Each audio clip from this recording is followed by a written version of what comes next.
I am jamming today. I just use, mainly I use frozen fruit because I like it better. I've got 3 cups in here and it calls for 5.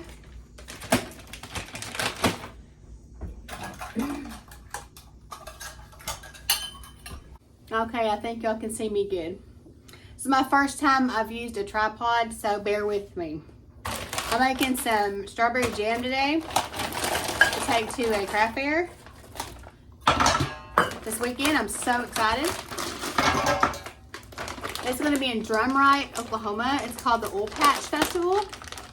So I'm working endlessly trying to get my strawberry jelly made. I've got enough for 2 batches. And then I need to make my jalapeno jelly enough for 2 batches. Okay, I got that baby on high. Yeah, I got that back there. Okay. I got my water bath going right here. Now, some recipes say to put the pectin in first, or the sugar in first, or what have you. I prefer using the sugar first. That way, when I have frozen fruit that's going in, you know, it has something, the sugar will melt and the frozen fruit will melt a little bit and bring some, add some water in there. Okay, 1, 2, 3, 4. Check my recipe. Okay. Strawberry jam. And see, it comes right in a package like this. Like at Sure Joe. And it has a lot of recipes on it. We're doing the strawberry jam. So, here we go. 5 cups of strawberries, 7 cups of sugar. Okay, so 3 more cups of sugar. 1.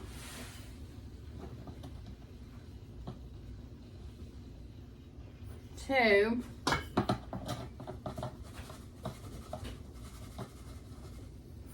About 3. That's all I have. I got another big bag, but I'm not going to open it right now. Okay. So, I like to use real lime juice, and I use lime because I like the flavor better. And they're stronger in acidity, so you don't have to use so much. Okay, just a few little squirts. Now, I'm going to stir that up. Since it is frozen berries, it's going to take a little longer to come up to a, you know, simmer or whatever. Or I want to get it warm enough so I can put my immersion blender in there and crush the berries up like that. I could have waited till I thawed out and kind of chopped them myself, but I don't really like to do that. So I'll put this on. I'll turn my burner on like on a 2 or a 3. And that's pretty good for my uses. I've got my hot water boiling already, but I may turn it down to a simmer because I have to run to town in a little bit and do some stuff. Thanks for hanging, oh, big old thumb. Thanks for hanging out with me today. I'm Marlena, and I run the Jelly Patch. It's my new business. Well, I've been doing it for a little while, selling jelly and stuff. But that's what I do. I do jelly. And I do farming and gardening. And I fail a whole lot. But I keep trying. Over here, my okra's done pretty good since the drought ended. I've actually got to get some nice pods off of it. Like this. Pretty good. I love this burgundy okra. But it seems like since it's gotten cooler, it doesn't grow as long as fast. It's kind of short and stubby. And if you leave it on too long, when it gets cooler outside, it tends to get harder when it's shorter. So you have to come out and check it more often. But I got a pretty good stand of it. I mean, not great. I got 1 full row of it. And I didn't bring a basket to put my okra in. I'm sitting here picking. Sometimes I'll forget and I'll put it on the ground to come back. Oh, I got a pocket. I got a pocket right here. Let's see if we can get that sucker down in there. Where'd my pocket go? Oh, well, well. Oh, well. Anyway, burgundy okra. I really need a basket, you guys. Oh, well. So what I'm going to do, continue picking okra with no basket. That's all right. I'm just going to pick okra till my heart's content. And I'll show you what I mean by short and fat when it gets cooler. Kind of like this. It's not very big. They get 3 times that size in the summer when it's nice and hot. If you live in a really dry climate, not much rain, okra goes really well. It's a nice drought tolerant crop, and it's very, very prolific. It has a lot of bang for your buck. So if you're looking into a vegetable that you can get a lot of vegetation off of, then okra is your best bet. I'm honestly not even lying. My family, in order to put up enough for us to eat over the winter and into the next year, oh sorry, my big old fat finger, I usually do 48 plants, and that's usually 2 30-foot rows for me. And that gave me enough to do 2 cases of pickled okra, 12 quart bags of frozen okra. I know I breaded it and everything. And we haven't eaten all of that yet, and that was 2 years ago. So it's lasted us a long time, but it's like it's in the freezer and I forget to get it out and cook it. So that's my fault. So it probably would have been gone through by now if I had remembered it regularly. So, okra. It's so pretty. So pretty. The blooms are gorgeous too. Very pretty. Yeah, so pretty. I've got these little, I don't know if you can see it, the black spots on it. Okay, those are ants and aphids. If you can see it. Ants and aphids. Aphids like okra, okay? I have aphids on my property. I have them every year. Now this year hasn't been so bad.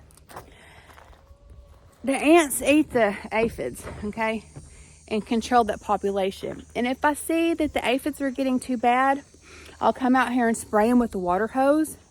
And like the next day or two, the okra is equaled out with the aphids and the ants again. Like I'll give the ants a chance to win, you know? Like I'll knock all the aphids off and stuff with my water hose. All you gotta do is just like spray it with the water hose and it'll knock those aphids off and gives the ants a chance. Uh-oh, drop them over to get ahead of the game again. Dun, dun, dun. This finger deal, this tripod is the coolest deal. Like the coolest. Cause like, look, I can turn you. Oops. Like this way, hang on. And you can see more. Not a lot. I'm working in a very small kitchen. I mean, seriously, it takes probably 4 or 5 steps to get to my door. 4 or 5 steps to get to the ice box. It's very small. So this is what I live with. It's fine. I do a lot in this kitchen. So you don't want your strawberries and your sugar to burn. You could get a little bit of water. Just a smidge. Because it's going to have to boil out. So it won't stick. And it's going to look like that, all clumpy and stuff at first. That's okay. Just don't let it burn. I've got this heavy heavy bottom pan, so it doesn't burn as easily and it'll heat the pan more smoothly and evenly.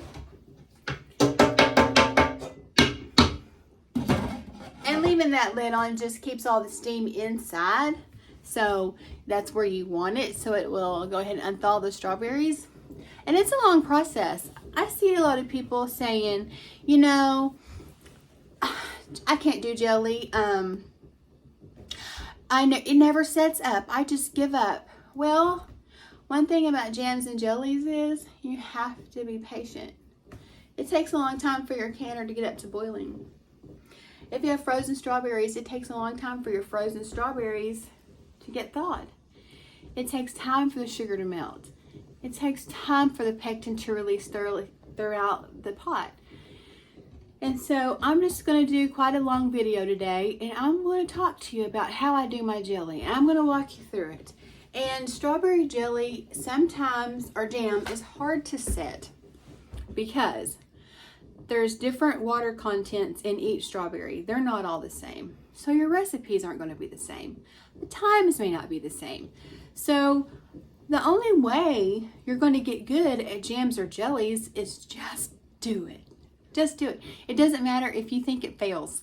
If it turns out to strawberry syrup, honey, open that thing and put it on a pancake. That's all I got to tell you. Okay. Get my electric mixing thing.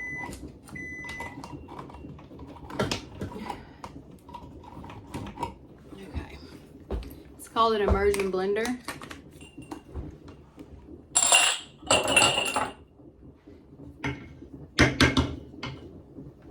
Now let's give these a quick swirl. Uh-oh, stem got away. Gotta watch out for rogue stems. Okay. Turn her off for a minute. Okay.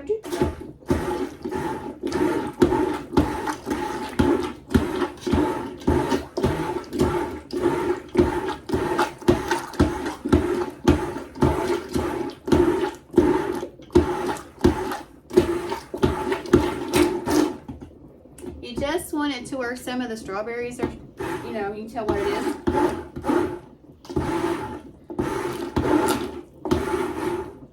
Now, if it was fresh strawberries, I would sit there and chop them, you know, but since it is not, I'm going to go ahead and do that.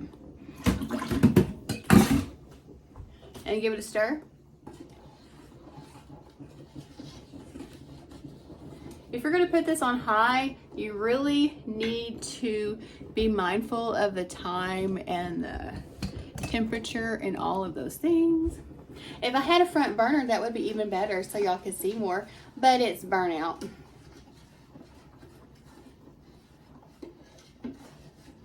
Okay.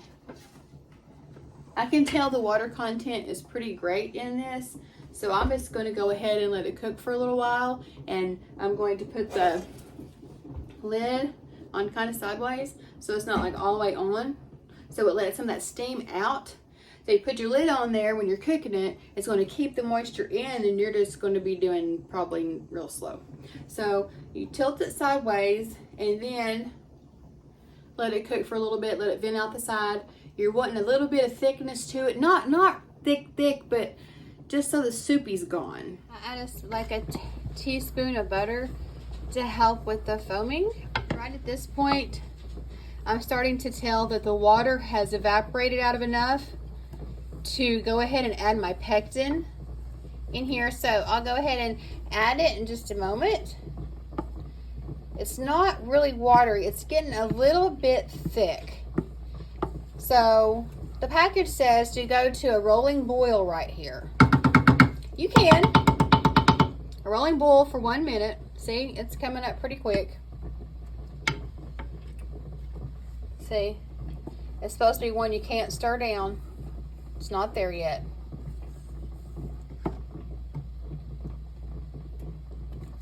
Sometimes I cheat and put the lid on when it gets to this point and just stand here for a minute, and then the heat trapped in there will cause it to boil up to a boil you can't stir down quicker.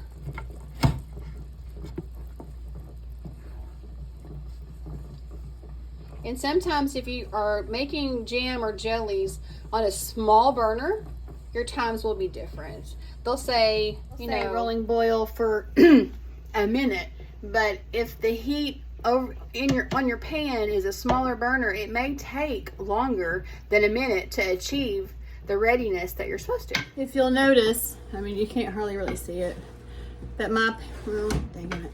Okay, it's been boiling like this for a little bit. I'm really not counting to 1 or anything. I'm just going by kind of feel. My pot is larger than my burner. I mean, yeah, that's it. My pot is larger than my burner. I'm going to go in with my pectin now. There's my jars right there. You want to be quick with the pectin if you do it backwards. And you may even have to get your blender and give it a whir.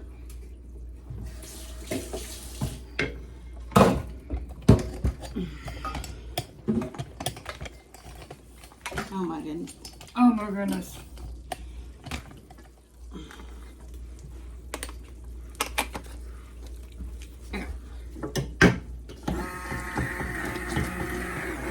I do my submerging blender just so I know all the pectin got incorporated. Excuse me.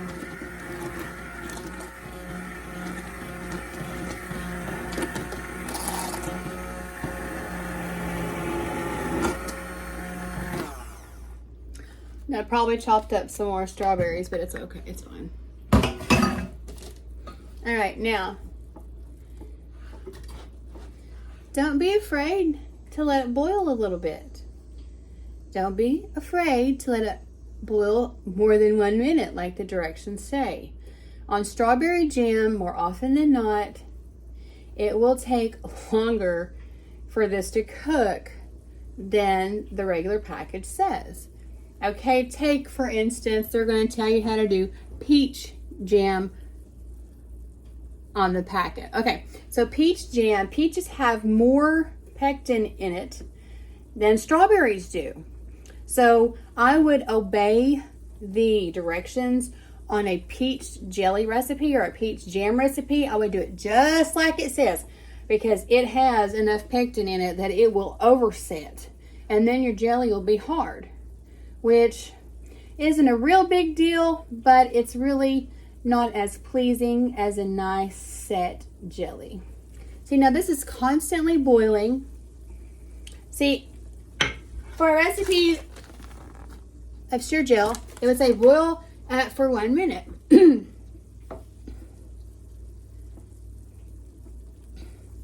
Excuse me, I've got allergies so bad.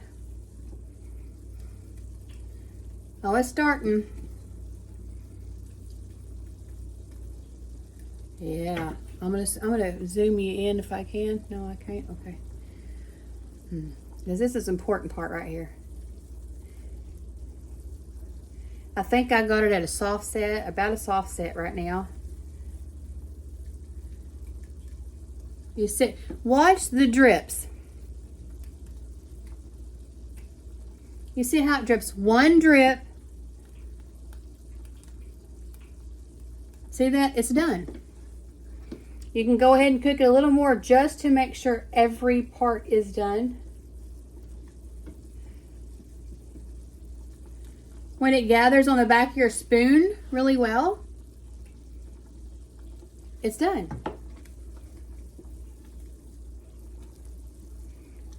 And it's really okay to cook it just a little bit longer, just to make sure. Let me change spoons. That's not my jelly spoon.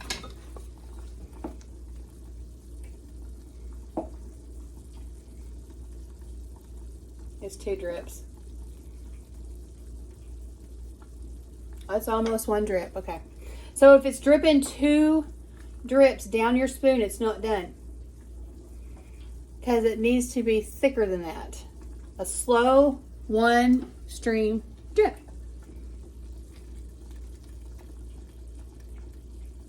Almost. Almost. So you have to be patient.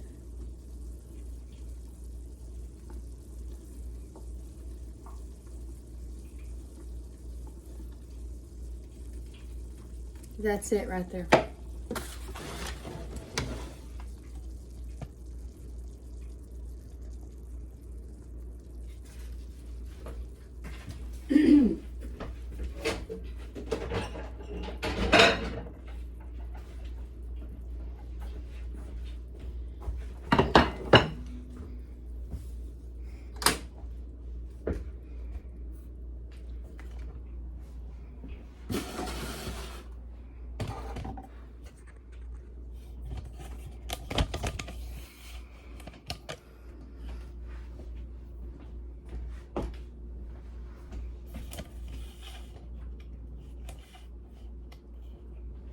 Okay.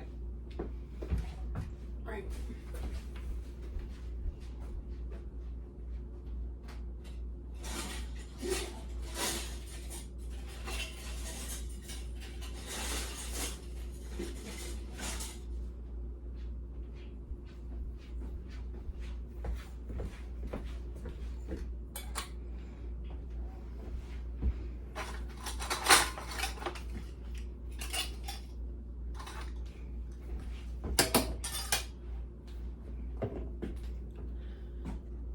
Oh, I'm still doing. Okay. All right. I was trying to get everything to be sly and come back on here. It's all right.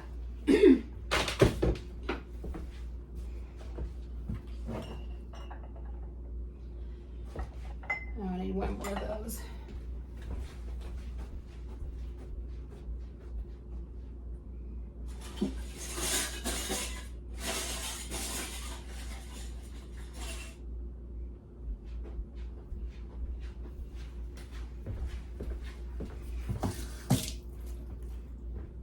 Okay.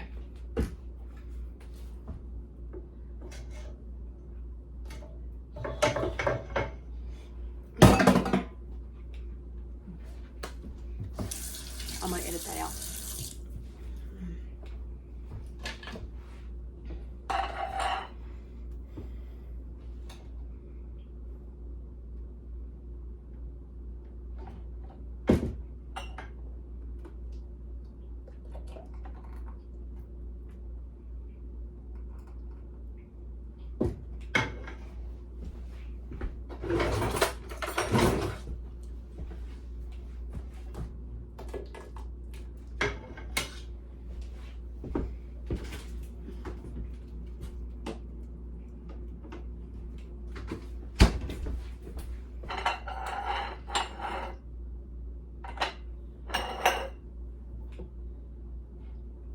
What I did there was I took some of my spoon and put it in the freezer.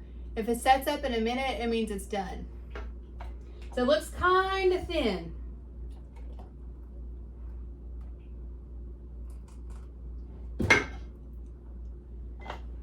I use my microwave plate like this. It's kind of cool.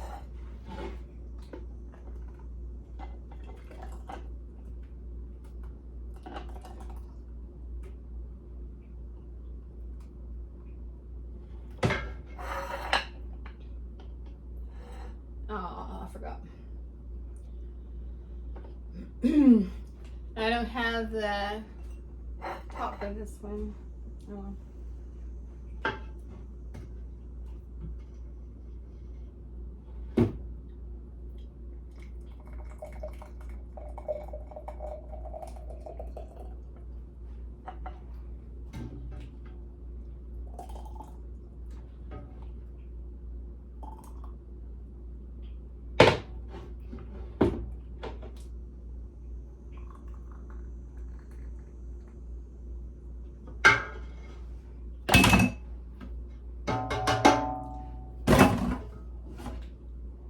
I don't think that's enough to go in there.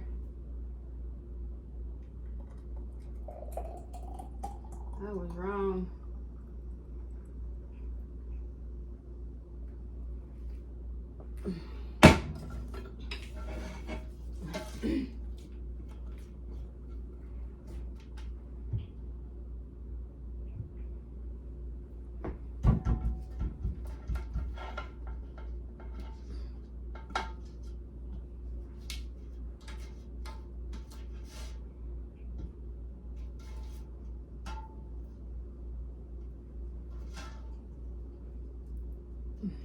I've got quite the mess here, you guys.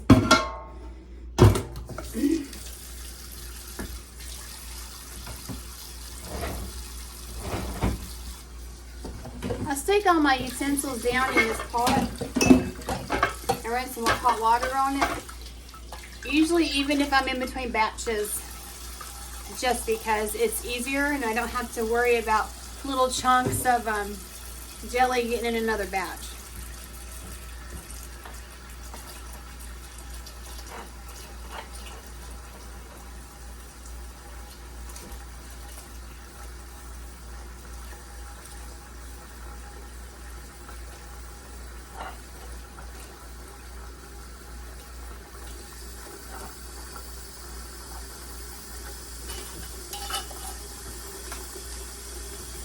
Rinse it. You could use a bunch of paper towels, but I don't.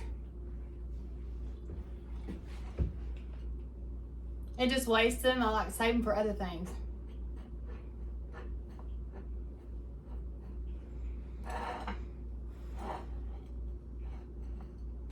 Oh shoot, I forgot to turn my water back on.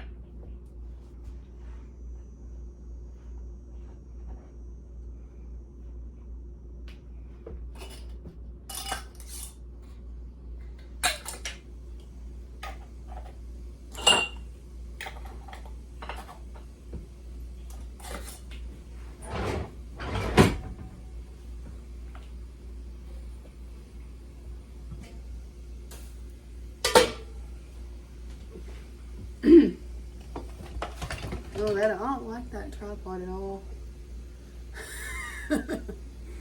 Okay, so I'm gonna put them in the water now.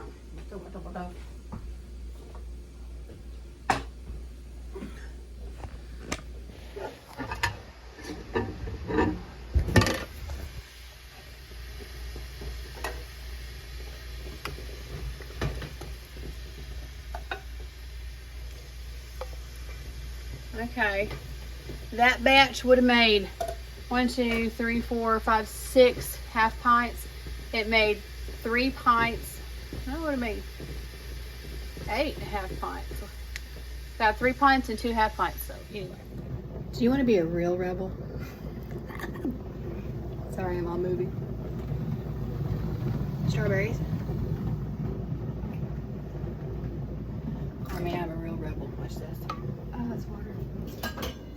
It would help if I had my stuff together. Okay. Watch. Let me turn you around.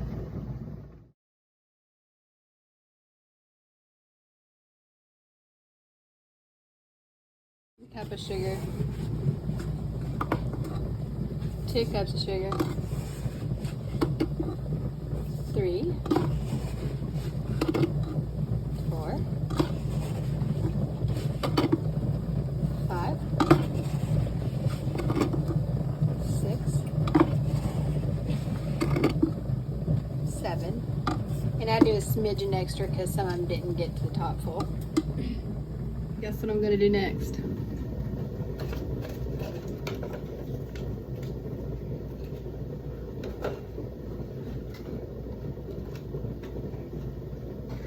It's a little secret, okay? Don't tell anybody else.